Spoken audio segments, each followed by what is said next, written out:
정부가 7월 1일로 예정된 DSR 2단계 시행을 연기하기로 했습니다.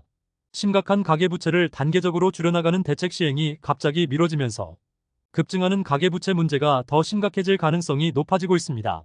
금융위원회가 스트레스 DSR 시행일을 7월 1일에서 9월 1일로 연기하는 내용을 담은 하반기 스트레스 DSR 운용 방향을 발표했습니다. 금융위는 현재 자영업자 지원 대책 등이 논의되는 상황이고 부동산 PF 사업성 평가 등 전반적인 시장의 연착륙 과정 등을 고려한 결정이라고 밝혔습니다. 스트레스 DSR은 변동금리 대출 등을 이용하는 차주들이 향후 금리가 상승할 가능성에 대비해서 DSR을 산정할 때 일정 수준의 가산금리를 부과해서 한도를 제한하는 규제입니다. 다만 금융위 관계자는 2단계 스트레스 DSR이 시행이 되더라도 DSR을 적용받는 모든 차주의 대출 한도가 감소하는 것이 아니며 DSR이 높은 분들의 최대 한도가 줄어드는 것으로 자금 수요가 긴박한 분들이 많다면서 제2금융권 주담대에서 대출이 감소하는 분들의 어려움을 고려했다고 전했습니다. 정부는 올해 2월부터 은행권 주담대를 대상으로 스트레스 DSR 1단계를 시행하고 있습니다. 이번 2단계 시행일이 9월로 연기되면서 스트레스 DSR 3단계도 내년 초에서 하반기로 미뤄졌습니다. 갑작스러운 발표에 시장은 혼란스러운 상황이 커지고 있습니다. 당장 7월 시행을 앞두고 시뮬레이션과 시행 안내, 사전 예고 등을 준비하던 은행들도 황당하고 대출 총량을 막겠다면서 대출 규제를 계속 미루거나 완화하는 정책도 불확실성이 높아졌습니다. 금융권 관계자는 정부 정책이 엇박자를 내고 있다며 집값이 내릴 것을 우려하는 것 같다고 전했고 대학교 교수는 이번 시행 연기는 2달 동안 더 빚을 내라고 부추기는 것으로 보인다고 밝혔습니다. 최근 금융권 가계대출이 7개월 만에 최대폭으로 증가했습니다. 주택거래 증가로 주택담보대출이 크게 늘어났고 심각한 가계대출 규모가 다시 증가세로 돌아서면서 금융당국의 고심이 깊어지고 있습니다. 금융당국은 시중은행 임원들을 긴급 소집하는 등 대응 방안 마련에 나섰습니다. 금융위원회에 따르면 지난달 은행권 가계대출이 한 달 만에 6조 원 늘었습니다. 작년 10월 이후 가장 큰 폭으로 상승했습니다. 가계대출 증가의 가장 큰 원인은 주택담보대출입니다. 6조 원 증가분 중 주담대가 5조 6천억 원으로 대부분을 차지하며 은행권 대출 경쟁으로 연 3% 후반의 금리가 유지된 영향이 크다는 분석입니다. 금융당국은 가계대출이 2달째 증가하면서 긴장 모드에 들어갔습니다. 연말부터 금리 인하가 시작되면 가계부채가 걷잡을 수 없는 상황에 들어갈 수 있기 때문입니다. 최저 1% 대출이 가능한 신생아특례 소득 조건이 하반기부터 2억 원으로 상향되는 것도 불안 요소입니다. 국내 제1금융권 은행들에서 연체된 가계대출 규모가 10년 만에 최대치로 증가했습니다. 상대적으로 우량한 금융권 대출 상품인데다가 주택담보대출 상품이 많은 것 감안하면 상황이 훨씬 더 심각한 수준입니다. 금융권에 따르면 작년 말 국내 20개 은행들의 가계대출 연체가 3조 1,753억 원으로 1년 만에 46% 이상 급증하고 있습니다.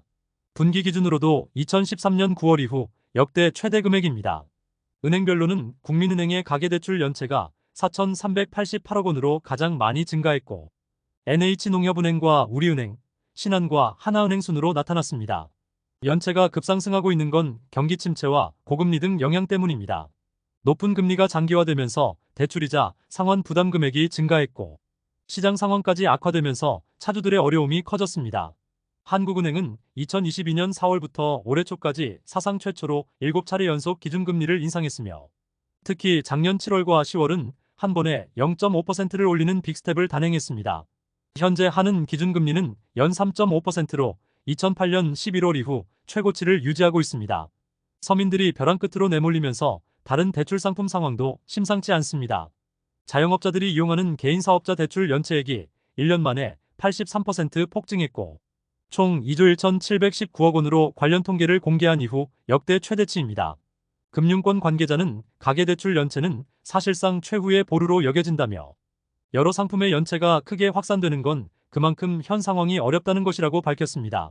소득 대비 서울의 집값 수준이 뉴욕이나 파리, 런던보다 높은 것으로 조사됐습니다. 서울에서 중간소득인 가구에서 내 집 마련을 하는데 25년 이상 걸리는 것으로 추정됐습니다. 말도 안 되게 비싼 서울 집값이 통계상으로도 나타나고 있습니다. 더 큰 문제는 집값이 너무나 가파르게 오르는 속도입니다. 최근 10년간 소득보다 부동산 가격이 훨씬 더 빠르게 오르면서 소득은 있지만 보유자산이 없는 2030 세대 등 청년층의 박탈감이 커지고 있습니다. 한국은행 자료 등에 따르면 서울의 소득 대비 집값 비율이 25.1배로 나타났습니다. 서울 지역의 연평균 소득으로 중간값 수준의 주택을 구입하는데 걸리는 시간을 의미하며 한 푼도 쓰지 않고 25년 이상 모아야 집 한 채를 살 수 있는 셈입니다. 소득 수준을 감안한 서울 집값은 이미 세계 최고 수준입니다. 파리와 로마, 런던과 뉴욕보다도 서울 시민들은 10년 이상 더 일하고 모아야 집을 살 수 있습니다. 국내 상황은 소득이 크게 늘지 않으면서 집값을 감당하기 매우 어려운 지경에 이르렀고 매달 소득을 100% 모두 저축하는 건 사실상 불가능하기 때문에 지출까지 감안하면 내 집 마련을 하는데 25년보다도 더 많은 시간이 필요합니다. 종잣돈이 없는 젊은 세대는 사실상 평생 일해도 저축만으론 집 한 채 구입이 불가능하고 한 보고서에 20대 가구가 소득으로 서울에서 아파트를 사려면 86년이 걸리는 것으로 분석됐습니다. 높은 집값은 서민들이 체감하는 물가도 끌어올리고 있습니다. 국내 주거비는 OECD 평균 대비 23% 이상 높게 나타나고 있고 의류와 신발, 식료품 비용 등도 56에서 61% 이상 비싼 편입니다. 의식주 비용이 워낙 크다 보니 취약계층의 생활은 점점 더 어려워지고 있습니다. 경기 침체가 심각해지면서 서민들의 어려움이 굉장히 커지고 있습니다. 지난달 카드론 잔액이 40조 원을 넘어서면서 역대 최대치를 기록했습니다. 또 대출 돌려막기로 버티는 대환대출도 계속해서 증가하고 있습니다. 여신금융협회 등에 따르면 국내 9개 카드사의 카드론 잔액이 40조 5,186억 원으로 역대 최다였던 4월 39조 9,644억 원을 한 달 만에 뛰어넘었습니다. 카드론 대환대출 잔액도 1조 9,106억 원으로 작년 대비 6천억 원 가까이 늘었습니다. 대환대출 잔액은 카드론을 갚지 못해 카드사에서 다시 대출을 받는 구조입니다. 카드업계 관계자는 서민 경제의 불확실성이 커지면서 당분간 카드론 잔액이 증가할 것이라며 취약차주가 대출 상환에 어려움이 겪으면서 대환대출 잔액 증가세도 지속되고 있다고 전했습니다. 최근 집값 회복 분위기가 나타나는 서울에서는 생애 최초 주택 구입자가 늘고 있습니다.